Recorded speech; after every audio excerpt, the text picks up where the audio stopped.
शक्तियों से जब साथ है हमारे, वो सर्व शक्तियों से जब साथ है हमारे, हर काम उसके रहते हरगिज़ हुआ पड़ा है। कभी हारना ना, हिम्मत का कदम बढ़ाओ। कभी हारना ना, हिम्मत का कदम बढ़ाओ। हजारों कदम बढ़ाने वो सामने खड़ा है।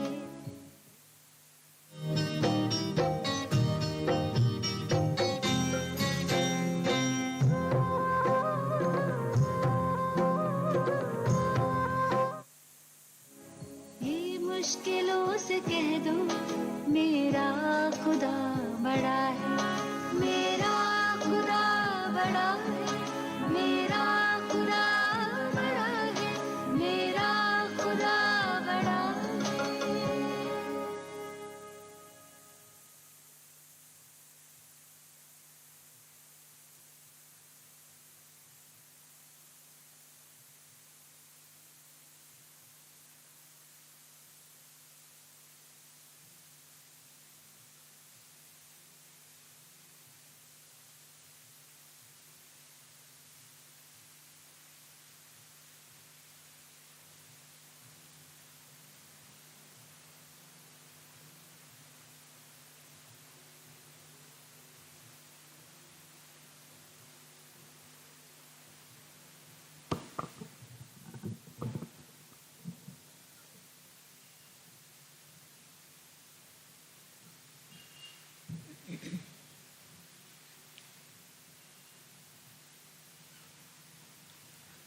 ओम शांति।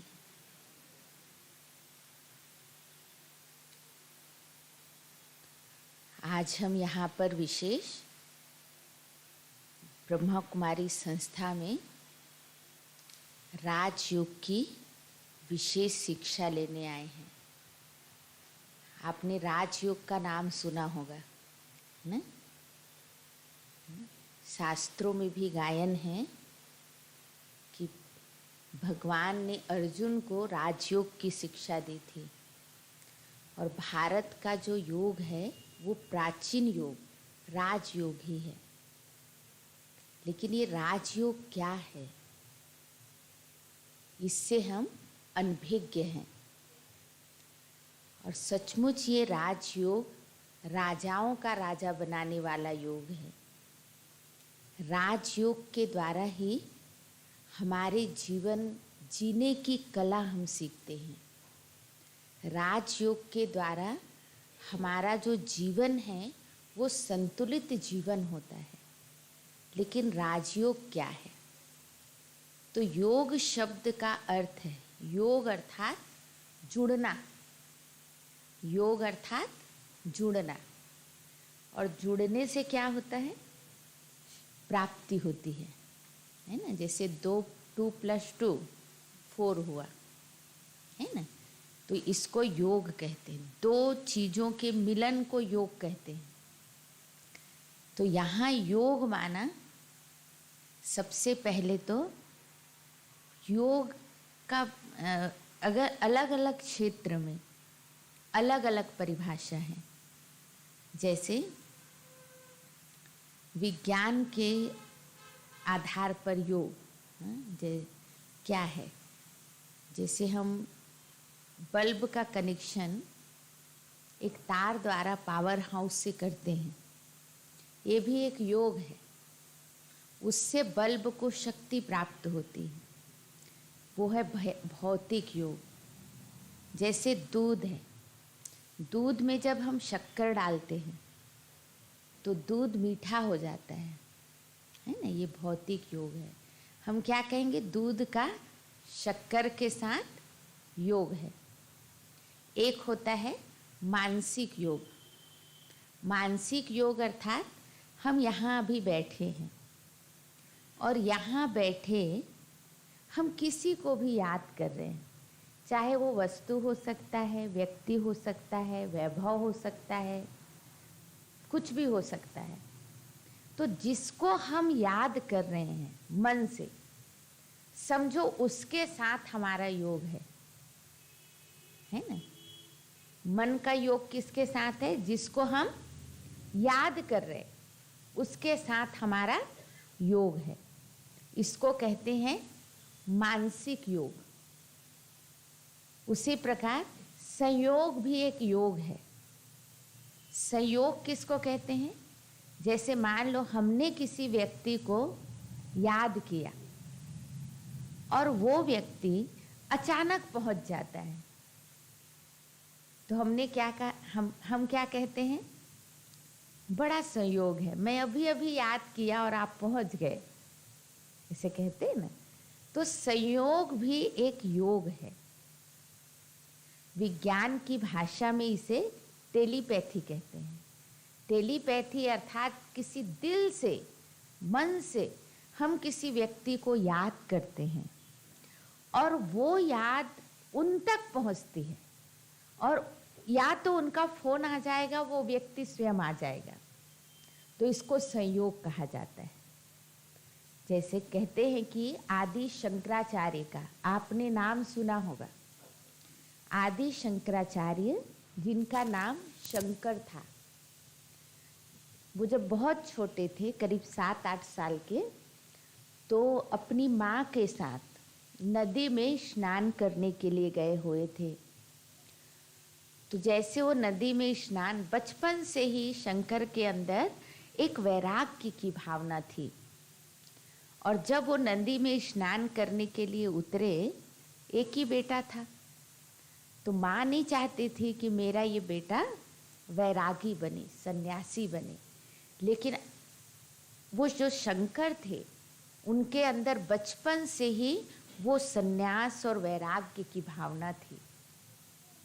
तो जैसे ही वो नदी में नहाने के लिए उतरे, तो मगरमच्छ ने उनका पांव पकड़ लिया और वो जोर जोर से चिल्लाने लगा, माँ माँ। माँ दौड़ के आई, कहा क्या हुआ? उसने कहा कि मेरा जो पांव है उसको मगरमच्छ ने पकड़ लिया है, लेकिन ये तभी छोड़ेगा जब तुम मुझे सन्यासी बनने की अनुमति देगी। तो माँ तो माँ है, उन्होंने कहा कि मगरमच्छ पांव को पकड़ा हुआ है और तो उन्होंने कहा कि हाँ चलो, मैं तुमको सन्यासी बनने की अनुमति देती हूँ। और सचमुच थोड़ी ही देर में वो मगरमच्छ पांव छोड़कर चला गया और शंकर बाहर आया और कहा, माँ आपने मुझे सन्यासी बनने की अनुमति दे दी है और इसलिए अब मैं जा रहा हूँ। चूंकि माँ थी, वचनबद्ध थी, कुछ कर नहीं सकती थी, उन्होंने कहा ठीक है, चूंकि मैं वचन दे चुकी हूँ इसलिए मैं रोक नहीं सकती, लेकिन एक बात याद रखना, एक बात याद रखना कि जब भी मतलब जब मेरी अंतिम श्वास हो, अंतिम समय हो मेरा, तब तुम मेरे पास होंगे और मेरी इस चिता को, मेरे शरीर को का अंतिम संस्कार तुम्हारे ही द्वारा होगा। उन्होंने कहा ठीक है। अब वो घर से निकल गए। जब घर से निकल गए तो उस समय तो ना कोई टेलीफोन था, ना कोई मैसेज देने का कोई साधन था। वो भारत के ना जाने किस कोने में, और इधर बहुत समय बाद माँ की अंतिम स्थिति आई और माँ ने दिल से अपने बेटे को याद किया कि अब मेरा अंतिम समय है और मेरा बेटा मेरा पास होना चाहिए। और ये आवाज़, जो दिल की आवाज़ है, याद है, वो शंकर तक पहुंची। तब तक वो शंकराचार्य बन चुके थे और उनको लगा कि मेरी माँ का अंतिम समय है और मेरी माँ मुझे याद कर रही है, अब मुझे जाना चाहिए। और शंकर कैसे भी करके, जैसे जल्दी जल्दी 2-3 दिन में वहाँ पहुँचे। और जब पहुँचे तो माँ ने बेटे को देखा, बेटे ने माँ को देखा, माँ के सिर पर हाथ रखा और अंतिम श्वास ली। तो ये क्या है? टेलीपैथी। दिल से जब हम किसी को याद करते हैं तो वो याद, वो आवाज़ वहाँ तक पहुँचती है। वही याद हम परमात्मा को करते हैं। थोड़ा सा पीछे लेके बैठ जाएंगे क्या उसको, है ना? पीछे लेके बैठ जाएंगे, नहीं तो डिस्टरबेंस होता है ना, अगल बगल वालों को भी। पीछे बैठ जाएं। तो वही याद हमको क्या करना है? परमात्मा को करना है, परमात्मा को याद करना है। तो जब हमारी याद उस परमात्मा तक पहुंचती है तो उसका रिटर्न जवाब भी हमको मिलता है। तो ये है योग, इसको राजयोग कहते हैं, है ना? तो राजयोग अर्थात सर्वश्रेष्ठ योग, सर्वश्रेष्ठ के साथ योग, सर्वश्रेष्ठ प्राप्ति कराने वाला योग, आत्मा का संबंध परमात्मा के साथ जोड़ना, वास्तव में यही राजयोग है। और आत्मा का संबंध परमात्मा के साथ जोड़ने के लिए हमें सबसे पहले चाहिए स्व की पहचान। मैं कौन हूँ? वास्तव में मैं कौन हूँ? मनुष्य इस बात से अनभिज्ञ है। मनुष्य नहीं जानता कि मैं कौन हूँ। तो आज का हमारा जो लेसन है वो है आप कौन हैं, मैं कौन हूँ। तो ये प्रश्न भले बहुत छोटा है, लेकिन इसका उत्तर बहुत विस्तार है, गुह्य है। और अगर इस प्रश्न का उत्तर हम जान लें, समझ लें और उसको अनुभव कर लें, तो जीवन की सारी समस्याओं का हल हो जाए। तो वास्तव में मैं कौन हूँ? इसीलिए भगवान ने अर्जुन से भी कहा कि हे अर्जुन, तू स्व स्थिति में रह तो तेरा कल्याण होगा। तो ये स्व स्थिति क्या है? सुकरात जैसे महान विचारक ने भी कहा, अपने आप को पहचानो। तो वास्तव में क्या मनुष्य अपने आप को नहीं पहचानता है? आपने देखा होगा समुद्र के अंदर जब बर्फ का शिला तैरता है तो उसका केवल 10% ऊपर दिखाई देता है, बाकी 90% भाग समुद्र के अंदर छुपा हुआ रहता है। तो वैसे हम भी अपने जीवन के बारे में केवल 10% ही जानते हैं और 90% हम अपने जीवन से अनभिज्ञ हैं। और जिस दिन हम उस 90% को जान जाएंगे, हमारे जीवन से तनाव, डिप्रेशन सब खत्म हो जाएगा। और राजयोग हमें सिखाता है कि मैं कौन हूँ। इस प्रश्न के बहुत सारे उत्तर हो सकते हैं। अगर हम किसी से पूछें आप कौन हैं, तो व्यक्ति अपना नाम, व्यवसाय, स्थान और प्रोफेशन यही परिचय देता है। नाम बताएगा मैं फलाना हूँ, लेकिन ये नाम तो शरीर का है ना, और शरीर का नाम तो बाद में हमारे माता पिता या किसी के द्वारा भी रखा जाता है। तो ये तो हमारा ओरिजिनल स्वरूप नहीं है ना। तो नाम हमारा ओरिजिनल परिचय नहीं है। फिर व्यक्ति कहता है मैं डॉक्टर हूँ, इंजीनियर हूँ, वैज्ञानिक हूँ। लेकिन ये डॉक्टर, इंजीनियर, वैज्ञानिक ये तो हमारा प्रोफेशन है, कर्तव्य है। ये भी हमारा सही परिचय नहीं है।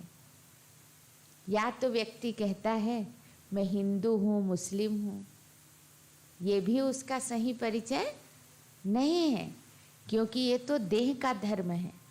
हिंदू मुस्लिम देह का धर्म है ना, हिंदू मुस्लिम में है।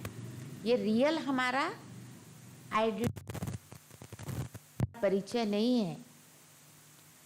तो वास्तव में हम है कौन? फिर व्यक्ति कहता मैं कुछ भी नहीं हूँ। अगर किसी से पूछो आप कौन हैं, तो उसका भी ये जवाब मिलता मैं तो कुछ भी नहीं हूँ। तो कुछ भी नहीं हूँ ये भी समझना गलत है, क्योंकि इससे भी मनुष्य प्रोग्रेस नहीं कर सकता, विकास नहीं कर सकता अपना। मैं तो कुछ भी नहीं हूँ, कुछ तो है ना। ये भी हमारा सही परिचय नहीं है।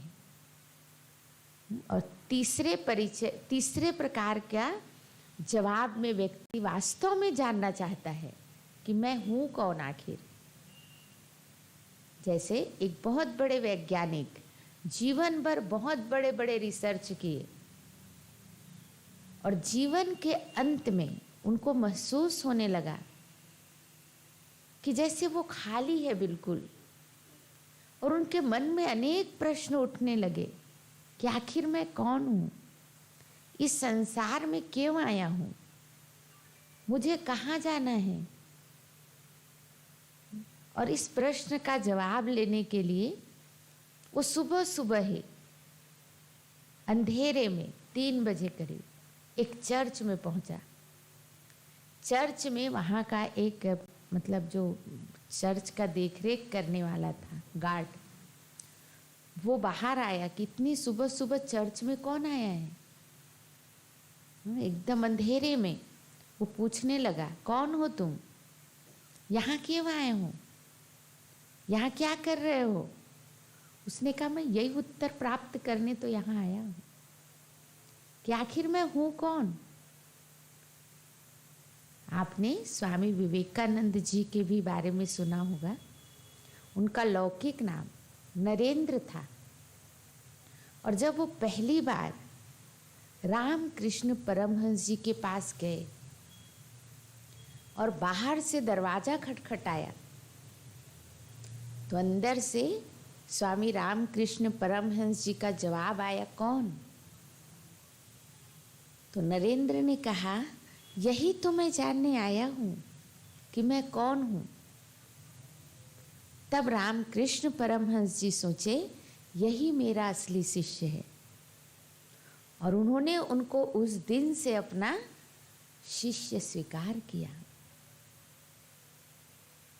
और सचमुच अंत में स्वामी विवेकानंद जी को अपने गुरु की आत्मा को निकलते हुए उन्होंने देखा। सुने हैं ना कहानी है?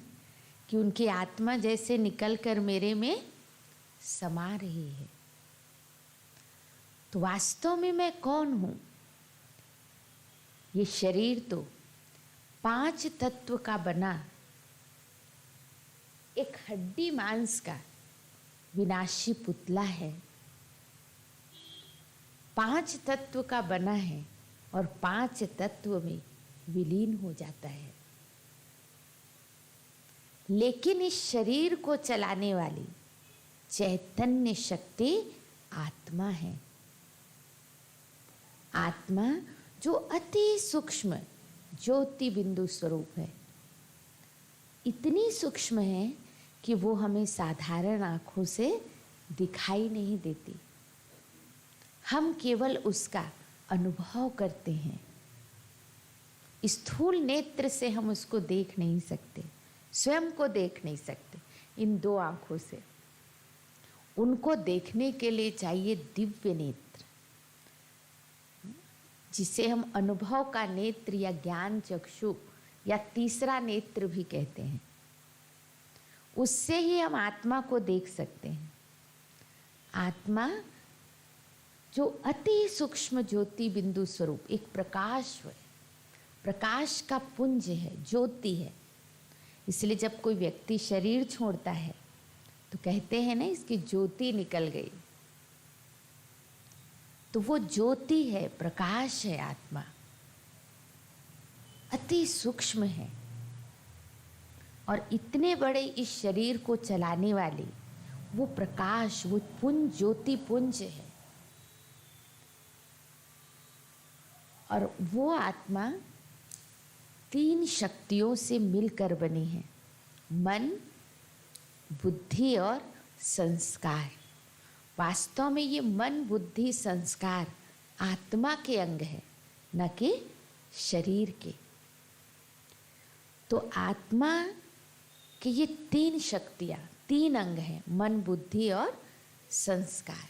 शरीर के अंग तो बहुत सारे हैं, आँख, कान, नाक, मुंह, न, लेकिन आत्मा के अंग ये मन, बुद्धि, संस्कार है। आत्मा इन आँखों द्वारा बाहर के दृश्य को देखती। ये शरीर उसका एक घर है, आत्मा का घर है ये शरीर। लेकिन आत्मा के ये जो अंग है, ये आँखों रूपी खिड़कियों द्वारा बाहर के दृश्य को देखती है, हाथों द्वारा काम करती है, पैर द्वारा चलती है ना, मुख द्वारा बोलती है। वास्तव में ये आँख नहीं देख रही है, कान नहीं सुन रही है, मुख नहीं बोल रही है ना। बोल कौन रही है? बोल कौन रही है? आत्मा। मुख द्वारा सुन कौन रही है? आत्मा, कानों द्वारा, है ना। देख कौन रही है? आत्मा, आँख द्वारा। अगर आँख को देखना होता, मुख को बोलना होता, कान को सुनना होता, तो आत्मा जब शरीर से निकल जाती है तब भी तो उसमें सारे अंग मौजूद होते हैं ना। तब तो वो न देख सकता है, न सुन सकता है, न बोल सकता है, न उसको दर्द महसूस होता है। तो वो दर्द, दुख, दर्द जो महसूस करती है वो भी कौन करती है? आत्मा ही करती है। दुख दर्द की महसूसता भी आत्मा को होती है, लेकिन कैसे होती है? शरीर के द्वारा। शरीर के द्वारा उसको वो महसूस करती है ना। तो शरीर, आत्मा जब तक है तब तक शरीर उसका अनुभव करेगी, शरीर के द्वारा वो अनुभव करती है। आत्मा के निकल जाने पर आप उसको काटो, चीरो, कुछ भी करो, महसूस करती है दर्द। पोस्टमार्टम करते तो चिल्लाता है क्या? हैं? जब डेड बॉडी की पोस्टमार्टम करते तो चिल्लाता है क्या? वो नहीं चिल्लाता है ना। क्यों? क्योंकि वास्तव में जो सत्ता चिल्लाने वाली, उस दर्द को महसूस करने वाली, उस दुख को महसूस करने वाली, वो सत्ता निकल कर चली गई है। और वो तो केवल एक साधन मात्र रह गया है, तो उसको वो महसूसता दर्द की नहीं होती है। तो ये सब महसूस आत्मा करती है, लेकिन कैसे करती है? शरीर के द्वारा। तो ये मन, बुद्धि और संस्कार, ये 3 आत्मा की शक्तियाँ हैं, और इन तीनों शक्तियों के अलग अलग कार्य हैं। सबसे पहले हम जानेंगे ये मन क्या है और मन का कार्य क्या है। तो मन क्या है? क्या है मन? पता है मन क्या है? मन क्या है? हैं? मालूम है? हम कहते ना मेरा मन बड़ा परेशान है, मेरा मन बड़ा तनाव में है, मेरा मन अशांत है, मेरा मन नहीं लग रहा है, मेरा मन बहुत चंचल है, मेरा मन बेलगाम घोड़ा है, मेरे मन को शांति चाहिए, मेरा मन नहीं लग रहा है, मेरा ध्यान में मन नहीं लग रहा है, ऐसे कहते हैं ना। क्या है ये मन? पता है मन क्या है? कहते तो बहुत है हम। क्या है मन? किसी को पता है? हैं? नहीं मालूम ना। हम मन शब्द का कितने बार प्रयोग करते हैं, लेकिन हमको नहीं पता ये मन क्या है। और जब तक उसके बारे में पता नहीं होगा तो मन को शांत कैसे करेंगे, मन को एकाग्र कैसे करेंगे, है ना। तो सबसे पहले तो उस मन को समझना है कि ये है क्या चीज़। जैसे एक छोटा बच्चा बहुत उधम मस्ती कर रहा है, उस बच्चे को कौन शांत कर सकता है? कौन शांत कर सकता है? माँ। क्यों? माँ जानती है उस बच्चे के बारे में अच्छी तरह से, उसको क्या चाहिए, उसकी आवश्यकता क्या है, उसकी आदत क्या है, उसको क्या पसंद है, और उसको 1 मिनट में माँ उसको कंट्रोल में कर लेती है। तो हमें भी मन को अच्छी तरह से पहले समझना है, ये मन क्या है। और जब हम उसको अच्छी तरह से समझ जाएंगे तो मन को एकाग्र करना हमारे लिए बहुत सहज हो जाएगा। तो हम सबसे पहले जानेंगे ये मन क्या है। एक उदाहरण से इस बात को हम जानेंगे कि मन क्या है। एक बार चीन का सम्राट अपने मन से बहुत परेशान था। उसका मन कहीं नहीं लगता था, उसका मन बहुत एकाग्र था, मतलब चंचल था। तो एक बार उनके राज्य में एक बौद्ध भिक्षु आए और उन्होंने उनके बारे में सुन रखा था कि ये जो महात्मा है ये मन को एकाग्र करने का बहुत अच्छा तरीका बताते हैं। तो वो उनके पास गए और उनसे पूछा कि मेरा मन बहुत अशांत है, मेरा मन बहुत चंचल है, मेरे मन को एकाग्र करने का आप कोई तरीका बता दीजिए। तो महात्मा जी ने कहा, मैं आपको इसका तरीका अवश्य बताऊंगा, लेकिन इसके लिए आपको सुबह 4 बजे आना होगा। तो राजा ने सोचा कि जो काम ये सुबह 4 बजे कर सकता है वो अभी क्यों नहीं। फिर भी उसने कुछ बोला नहीं। उसने कहा चलो जैसे महात्मा कह रहे हैं वैसा मैं करता हूँ। और राजा वहाँ से जाने लगे। जब जाने लगे तो महात्मा ने कहा, राजन एक बात याद रखना, कल जब आप सुबह आएंगे तो आप अपने मन को साथ लेकर आना। तो राजा ने सोचा मैं जब आऊंगा तो मन तो मेरे साथ आएगा ही, फिर ये क्यों कहता है मन को साथ लेकर आना। लेकिन वो कुछ बोले नहीं, वहां से चुपचाप जाने लगे, चल दिए। ऐसे भी उसका मन तो चंचल था ही। पूरी रात उनको नींद नहीं आई। जैसे तैसे रात बीती, सुबह हुई।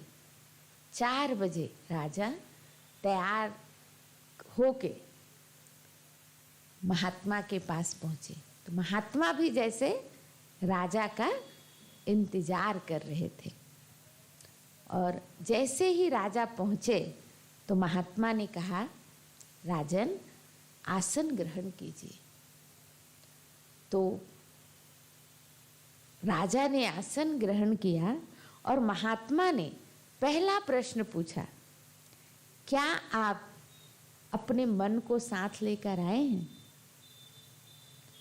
तो राजा ने कहा, यही बात तो मुझे समझ में नहीं आई कि मैं मन को कैसे साथ लेकर आऊंगा, क्योंकि मैं जब आऊंगा तो मन तो मेरे साथ आएगा ही।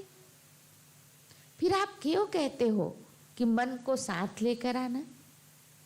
तो कहा, महात्मा ने कहा, आप मानते हो ना मन मेरे साथ है, फिर क्यों कहते हो कि मेरा मन भटकता है, मेरा मन चंचल है?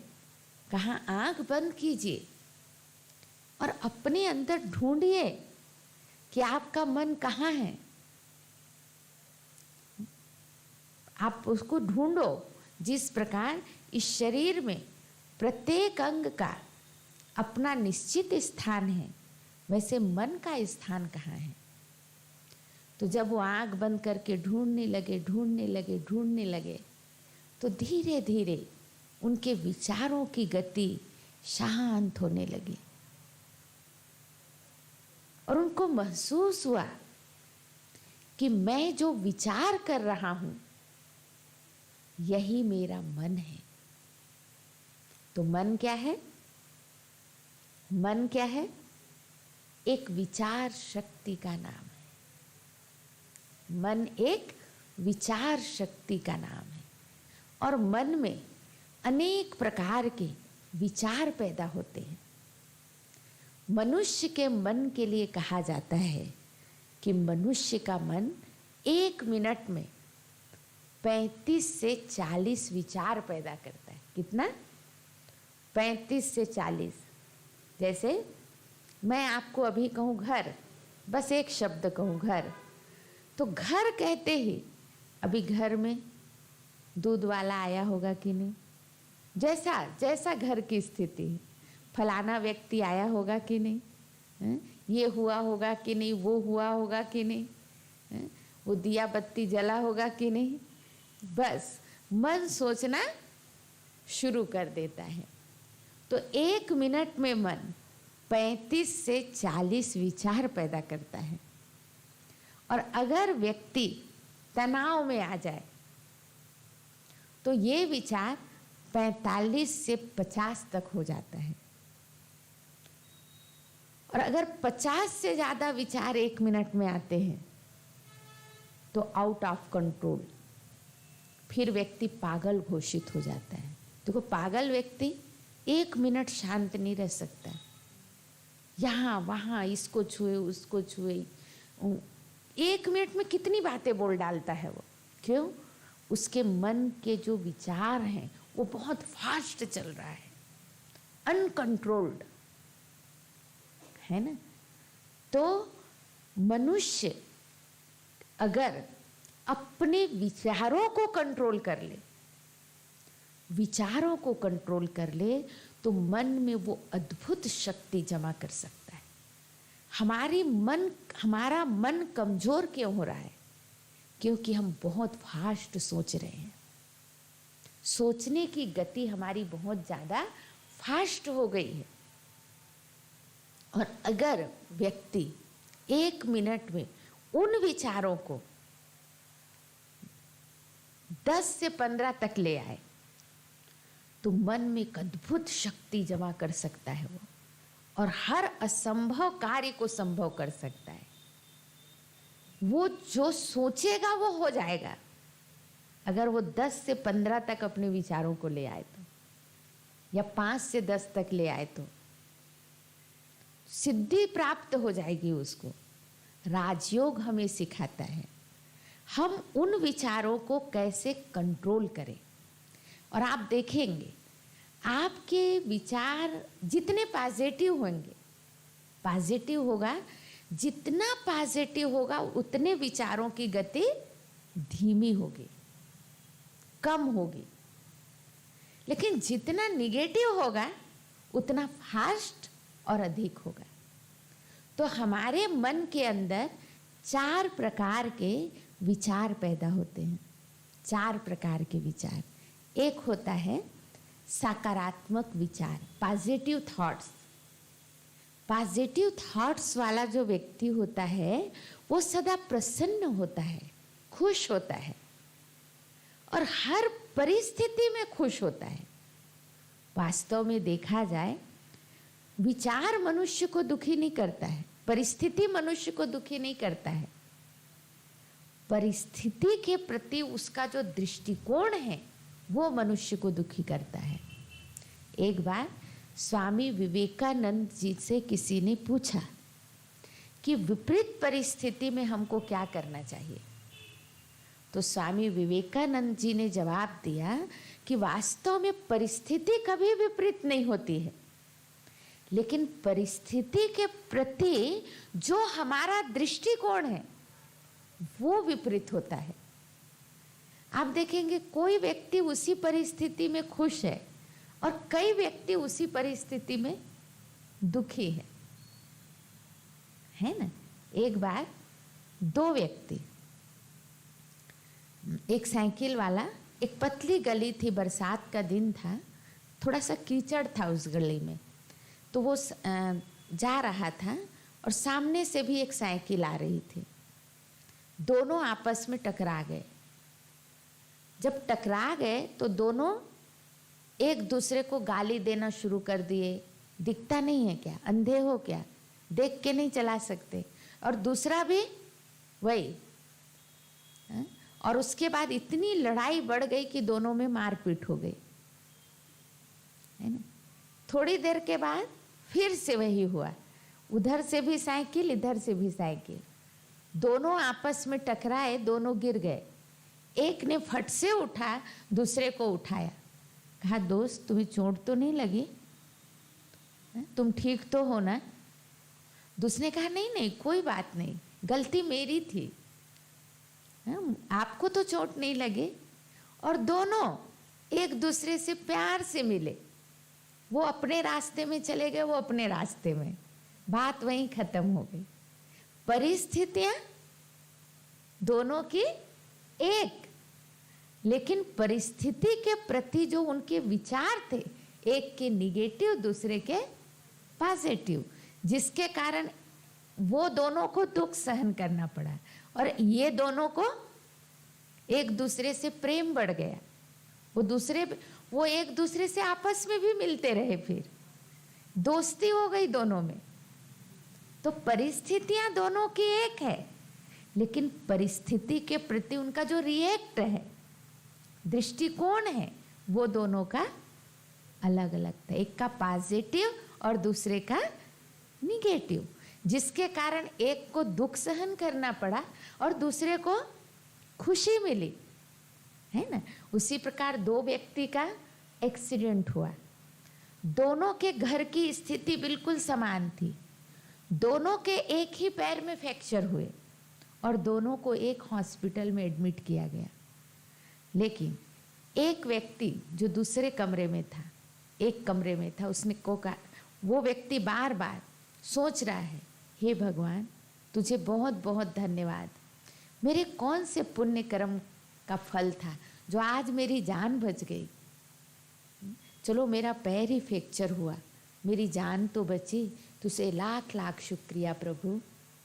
और वो दूसरा व्यक्ति बार बार भगवान को उलाहना दे रहा है कि हे भगवान तूने मेरे साथ क्या किया, इससे अच्छा तो मुझे ले जाता तो अच्छा था, ये मेरे कौन से पाप कर्म का फल था जो मुझे आज ये दिन देखने पड़ रहे हैं। और वो रो रहा है, दुखी है।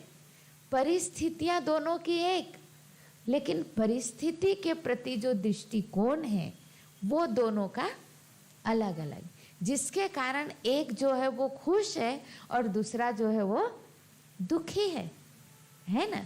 तो वास्तव में मनुष्य को परिस्थितियां परेशान नहीं करती है, परिस्थिति दुखी नहीं करती है, लेकिन परिस्थिति के प्रति जो दृष्टिकोण है वो मनुष्य को दुखी करता है ना।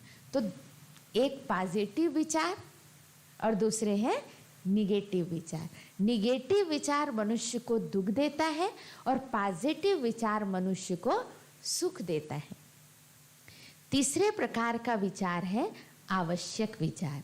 आवश्यक विचार जो हमारे काम की चीज़ है, हम केवल उसको सोचते हैं, आज हमको ये करना है, ये देना है, ये लेना है, इनसे ये बात करना है, उनको ये चीज़ देना है, वो तो जरूरी है, क्योंकि बिना विचार के हम कर्म नहीं कर सकते। तो आवश्यक विचार तो जरूरी। और चौथे प्रकार का विचार है वेस्ट थॉट्स, व्यर्थ विचार। जो बात हमारे काम की नहीं है हम उसको भी बैठकर सोचते रहते हैं, इसने ऐसा किया, उसने ऐसा किया, अगर ऐसा होता तो ऐसा हो जाता। जब व्यक्ति के पास कुछ भी सोचने का नहीं होता है ना, तो वो बीती बातों का चिंतन करता है, बीती बातों का ही चिंतन करता है ना। अभी हम देखो एक सुंदर माहौल में बैठे हैं, अब मैं आपको कहूँ आप अपने 5 साल पहले के कोई दुखद घटना को याद कीजिए, तो जब आप उस दुखद घटना को याद करेंगे तो आपका मन यहाँ इस सुंदर माहौल में बैठे भी दुखी हो जाएगा। और कई बार तो ऐसा होता है कि उस दुखद घटना को वर्णन करते करते मनुष्य रोने भी लगता है ना। तो वो दुख की बातों को जब हम याद करते, बीती बातों को जब याद करते हैं तो हमारा मन दुखी हो जाता है। तो बीती बातें भी मन को क्या करता है, परेशान करता है। वर्तमान में मनुष्य कम जीता है, वो भूत और भविष्य में ज़्यादा जीता है। लेकिन जिस दिन वो वर्तमान में जीना शुरू कर दे, उस दिन से वो जीवन जीने की कला सीख जाए। लेकिन होता ऐसा नहीं है, या तो वो भविष्य का सोचता है या तो भूतकाल का सोचता है। इसलिए एक जगह पर एक बहुत अच्छी बात लिखी थी। उसमें लिखा था, भूतकाल सपना है, भविष्य काल कल्पना है, लेकिन वर्तमान अपना है। वर्तमान हमारे हाथ में है। वर्तमान को अगर आप श्रेष्ठ बनाएंगे तो आपका भविष्य तो श्रेष्ठ बन ही जाएगा। इसलिए हम वर्तमान को श्रेष्ठ बनाने का संकल्प करें। वर्तमान को सकारात्मक रखें, पॉजिटिव रखें, अच्छा सोचें। हमारे पास बहुत सारे लोग आते हैं और बहुत दुखी और परेशान। अगर उनसे पूछो आप दुखी क्यों हो, तो कहते हमें खुद को नहीं पता हम दुखी क्यों हैं। हम बोले देखो आपका पति अच्छा है, उसने कहा हाँ। बच्चा, बोले वो भी बहुत अच्छा है। परिवार बहुत अच्छा है, तो दुखी क्यों हो? कारण कुछ नहीं पता। कारण क्या है? खुद के निगेटिव विचार। वो खुद के निगेटिव विचार से परेशान है, खुद के निगेटिव विचार से दुखी है वो, है ना। तो इसलिए हम अपने विचारों को जिस दिन पॉजिटिव बनाना सीख लें, उस दिन से हमारे जीवन में खुशी आ जाएगी, सुख की शुरुआत हो जाएगी।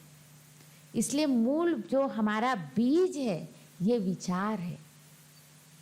तो मन में 4 प्रकार के विचार पैदा होते हैं, पॉजिटिव, निगेटिव, नेसेसरी और वेस्ट। लेकिन इन सारे चारों विचारों में देखें तो सबसे ज़्यादा विचार हमारे अंदर कौन से पैदा होते हैं? हैं? निगेटिव, निगेटिव, निगेटिव ना, वेस्ट और निगेटिव, है ना। रिसर्च से पता चला है मनुष्य के 85% विचार भूतकाल के, 15% विचार भविष्य काल के और केवल 5% विचार वर्तमान काल के होते हैं। और वर्तमान में भी कितना निगेटिव और कितना पॉजिटिव। तो मनुष्य के मन में केवल 2 से 3% विचार ही पॉजिटिव पैदा हो रहे हैं। आज किसी फैक्ट्री के अंदर केवल 2 से 3% ही प्रोडक्ट हो रही हो तो फैक्ट्री को बंद कर दिया जाता है। अगर मालिक जबरदस्ती चलाए भी तो दिवालिया घोषित हो जाएगा, होगा ना। उसी प्रकार आज हमारे मन के अंदर भी 2 से 3% विचार ही केवल पॉजिटिव हो रहे हैं, पैदा हो रहे हैं। और यही कारण है कि मनुष्य डिप्रेशन, तनाव और दुख का शिकार होता जा रहा है, परेशानियों का शिकार होता जा रहा है। लेकिन हमें इन विचारों को ठीक करना है। और मनुष्य जब बहुत अधिक सोच लेता है तो दूसरा जो है शक्ति, पावर, वो है बुद्धि, इंटेलेक्ट। वो बुद्धि जो है उसको सही डिसीजन देती है। वास्तव में 3 बार हर व्यक्ति की बुद्धि सही डिसीजन देती है, लेकिन चौथे बार वो मन और परिस्थिति के वशीभूत होकर, ना चाहते भी मन के वशीभूत होकर गलत निर्णय लेता है, अपने विवेक का खून करता है। आप देखेंगे कोई भी गलत काम करने के लिए आप जाते हैं तो अंदर से एक आवाज़ आती है कि ये गलत है और मुझे नहीं करना चाहिए। लेकिन फिर भी वो किसकी आवाज़ है? वो हमारी श्रेष्ठ बुद्धि की आवाज़ है, वो निर्णय शक्ति की आवाज़ है। वो अंदर से एक आवाज़ आ रही है, हमारी बुद्धि की आवाज़, कि ये गलत है और हमको नहीं करना है। लेकिन मन उसको प्रेरित करता है, तुम्हारी परिस्थिति ऐसी है, अगर वो नहीं करोगे तो क्या होगा, तुमको वही करना है। और इस प्रकार वो मन के वशीभूत होकर ना चाहते भी गलत काम करता है। फिर वो 1 बार, 2 बार, 3 बार और चौथी बार फिर वो मन के वशीभूत होकर गलत काम करता है। और बार बार जब वो उस काम को करता है तो वो उसका संस्कार बन जाता है, जिसको हम साधारण भाषा में कहते हैं आदत। इसकी तो आदत ही ऐसी है। जब बार बार उसको करते हैं तो वो हमारा संस्कार बन जाता है। फिर व्यक्ति ना चाहते हुए भी करता है। एक चोर शुरू में तो उसको बुद्धि निर्णय देती है ना कि ये गलत है, तुम पकड़े जाओगे, तुम्हारा नाम बदनाम होगा, तुम ये काम मत करो। फिर वो मन उसको प्रेरित करता है कि तुम्हारी परिस्थिति ऐसी, वो नहीं करोगे तो और दूसरा कोई चारा नहीं है। फिर बुद्धि निर्णय लेती कि मुझे यही करना है। अब वो एक बार चोरी करता, 2 बार चोरी करता, 3 बार चोरी करता, फिर उसके चोरी के संस्कार बन जाते हैं, आदत बन जाती। और उसके बाद वो सोचता भी है कि मुझे नहीं करना चाहिए, लेकिन फिर भी वो करता है। क्यों? क्योंकि उसके वो संस्कार बन गए। और इस तरह आत्मा में न जाने कितने जन्म जन्मांतर के और क्या क्या संस्कार हैं, है ना। उन संस्कारों को अब विचार ही परिवर्तन कर सकता है, जो बीज है। जब विचारों को पॉजिटिव बनाते हैं तो वो संस्कार हमारे बदलते जाते हैं। तो राजयोग हमें सिखाता है हम उन विचारों को कैसे पॉजिटिव बनाएं। और जब आत्मा इस शरीर में प्रवेश करती है तो जीवात्मा या मनुष्य कहलाती है ना। वास्तव में देखा जाए तो जैसे कहते हैं ना ह्यूमन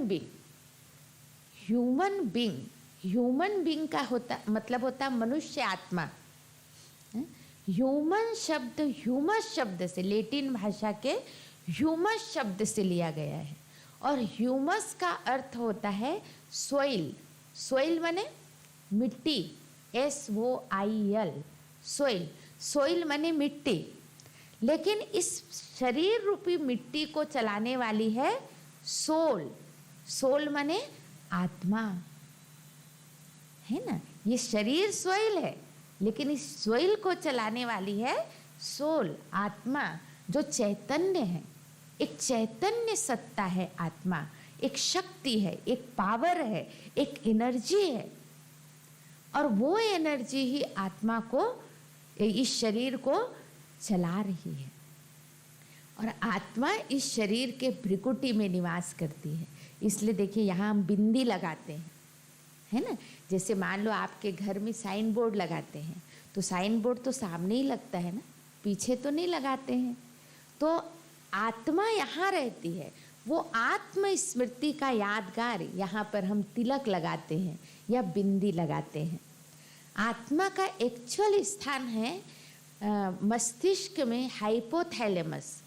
हाइपोथैलेमस के अंदर पिट्यूटरी ग्रंथि में आत्मा का निवास स्थान है, जो अति सूक्ष्म ज्योति बिंदु स्वरूप है। आँखों के पीछे बीच में, मस्तिष्क के बीच में आत्मा का निवास स्थान है।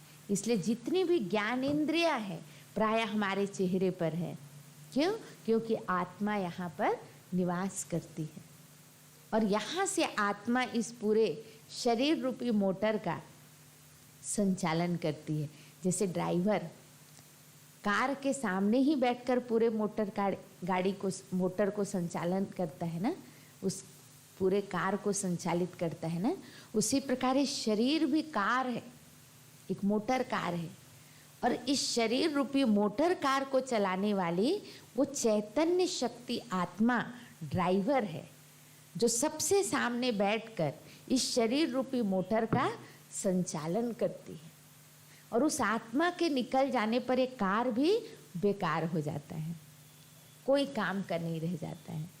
हम इसको ले जाकर जला देते हैं, है ना। वेस्ट चीज़ को जला दिया जाता है ना। घर से हम सफाई करके कचरा निकालते हैं, तो जो वेस्ट कचरा है उसको क्या करते हैं, जला देते हैं ना।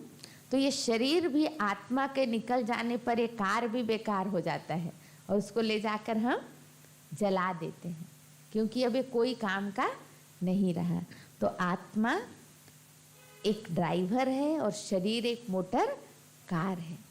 अगर ये शरीर घर है तो आत्मा उसमें जलता हुआ दीपक है। उस दीपक के बुझ जाने पर ये शरीर अंधेरा हो जाता है, कोई काम का नहीं रह जाता। तो महत्व आत्मा का है।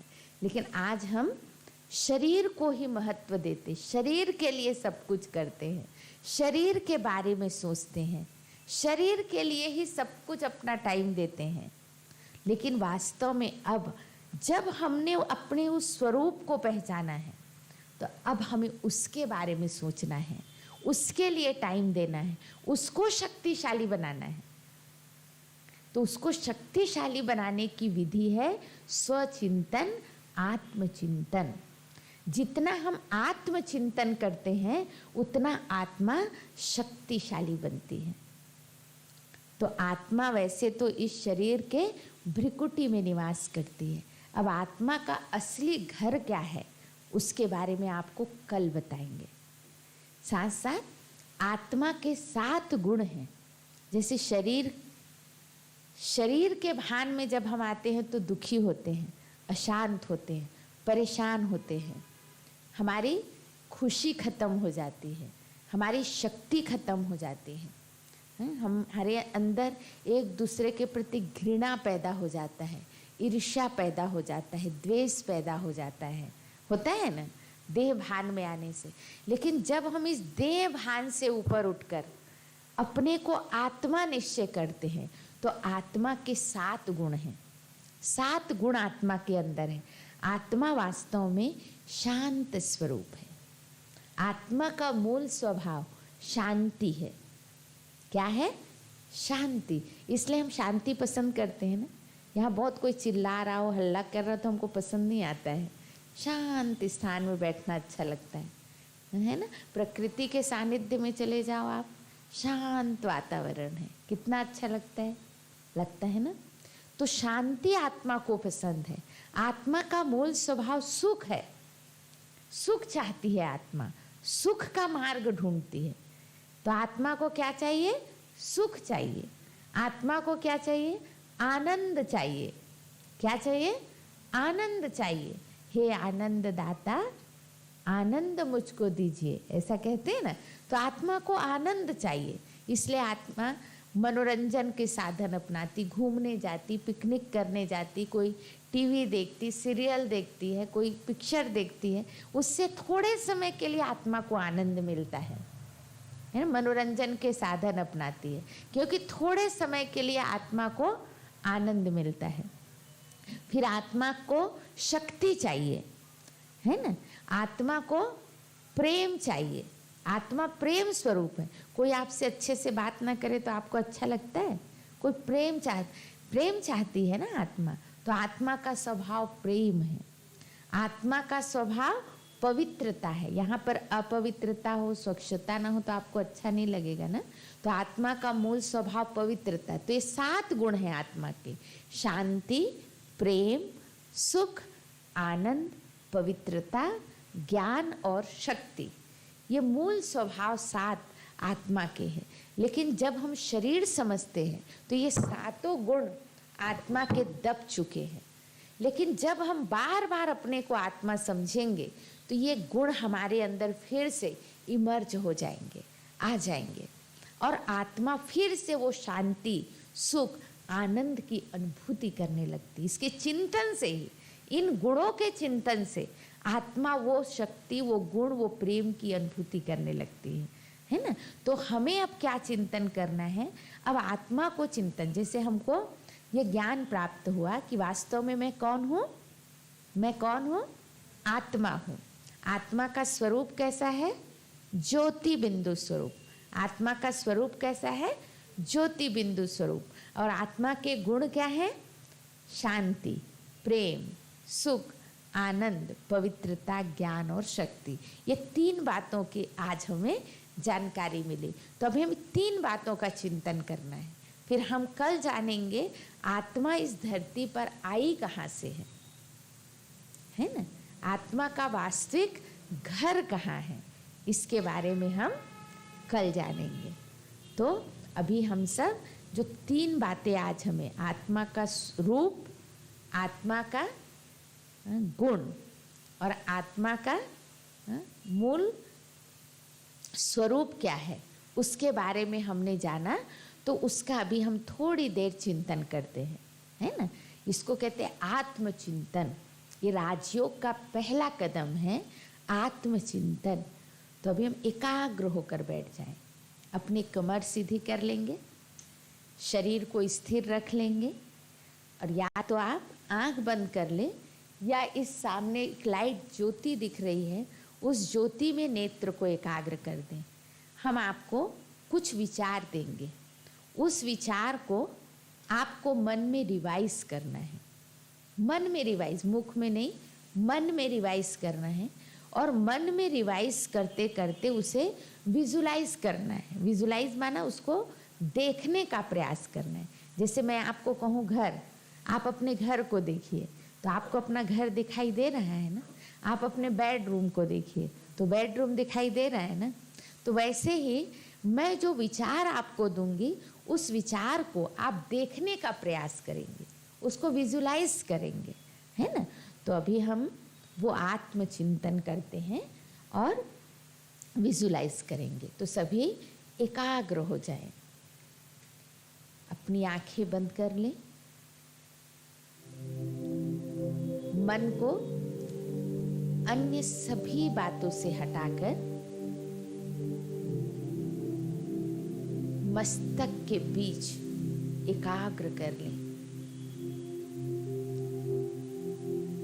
अभी 1 मिनट के में अपने अंदर श्वासों पर मन को एकाग्र करें।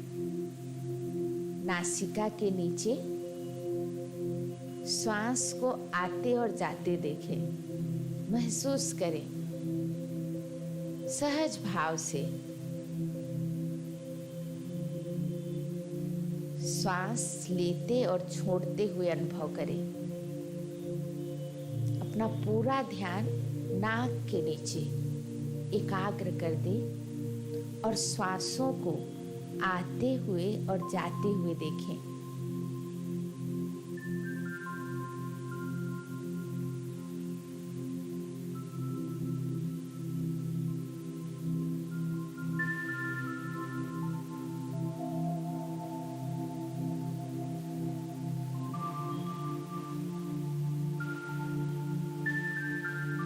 एक बार अपने संपूर्ण शरीर पर दृष्टि डालें, मस्तक पर, मस्तक से लेकर पांव तक देखें शरीर के अंदर क्या क्या हलचल हो रहा है। कहीं पर दर्द की महसूसता,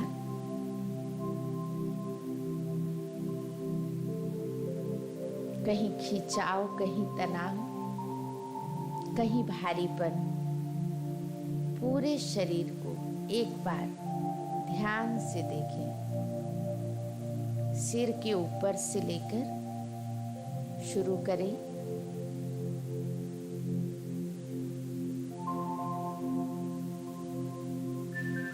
मस्तक में, आंखों में,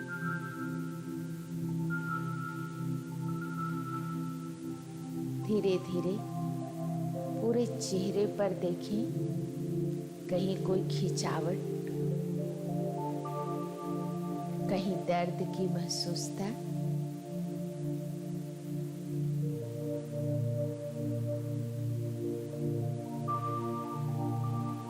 धीरे धीरे अपनी संपूर्ण शरीर पर एक बार दृष्टि घुमाएं।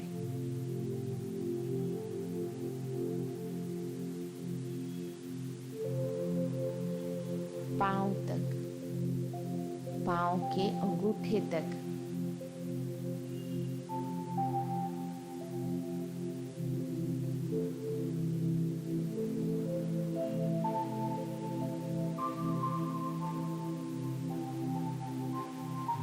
अगर शरीर में कहीं भी दर्द या खिंचावट है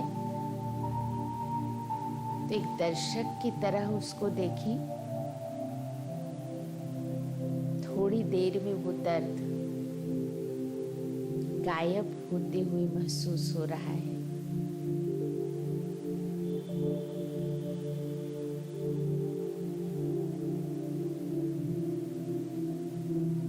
अब अपना पूरा ध्यान मस्तक के बीच एकाग्र कर लें। जहाँ हम तिलक लगाते हैं, बिंदी लगाते हैं। अनुभव करें, मस्तक के बीचों बीच मैं एक चमकता हुआ लाइट का पुंज हूँ, एक चमकता हुआ सितारा हूँ। मुझसे दिव्य प्रकाश चारों ओर फैल रहा है। ये शरीर मेरा एक घर है। मैं उसमें जलता हुआ दीपक, मुझ दीपक से मेरा ये शरीर रूपी घर प्रकाशित है। मुझ दीपक के बुझ जाने से संपूर्ण शरीर में अंधेरा हो जाता है। मुझसे दिव्य प्रकाश मेरे संपूर्ण शरीर में फैल रहा है।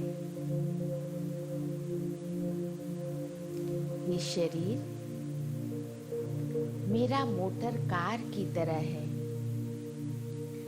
मैं इस मोटर कार को चलाने वाली चैतन्य शक्ति प्रकाश पुंज ड्राइवर हूँ। मस्तक के बीचों बीच बैठकर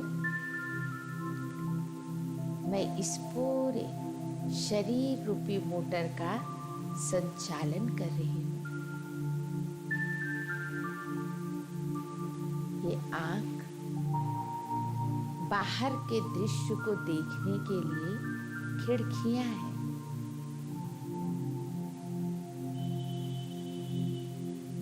मैं कानों द्वारा सुनने वाली, मुख द्वारा बोलने वाली,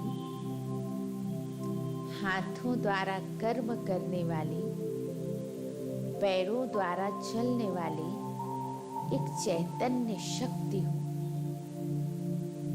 ये शरीर मेरा एक इंस्ट्रूमेंट है, साधन है। इस साधन का प्रयोग करने वाली मैं एक चैतन्य शक्ति हूँ।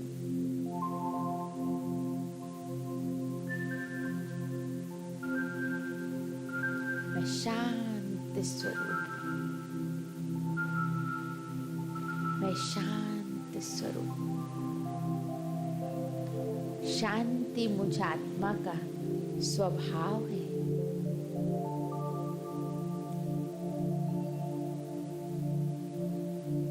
मैं प्रेम स्वरूप हूँ। प्रेम मुझ आत्मा का स्वधर्म है। मैं आनंद स्वरूप हूँ। शक्ति स्वरूप हूँ। ज्ञान स्वरूप हूँ।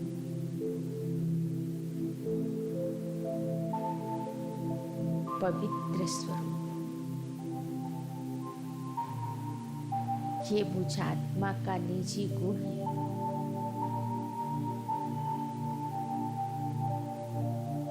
अंदर से महसूस करें, मैं एक शांत स्वरूप आत्मा हूँ। 3 बार इसे रिपीट करें, मैं एक शांत स्वरूप आत्मा हूँ। मैं एक शांत स्वरूप आत्मा हूँ।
शांत स्वरूप, शक्ति स्वरूप, प्रेम स्वरूप मैं आत्मा हूँ।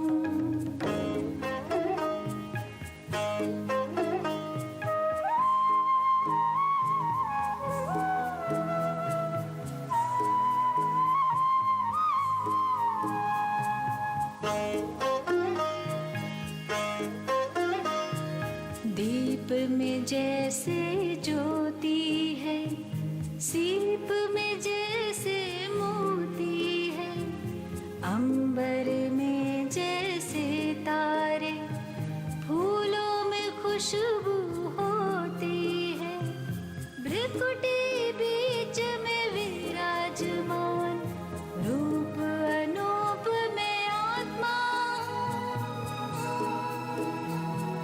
परम पिता की मैं संतान, ज्योति स्वरूप में आत्मा हूँ।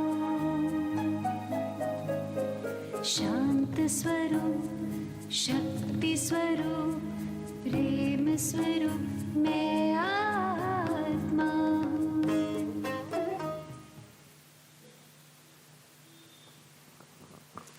ओम शांति।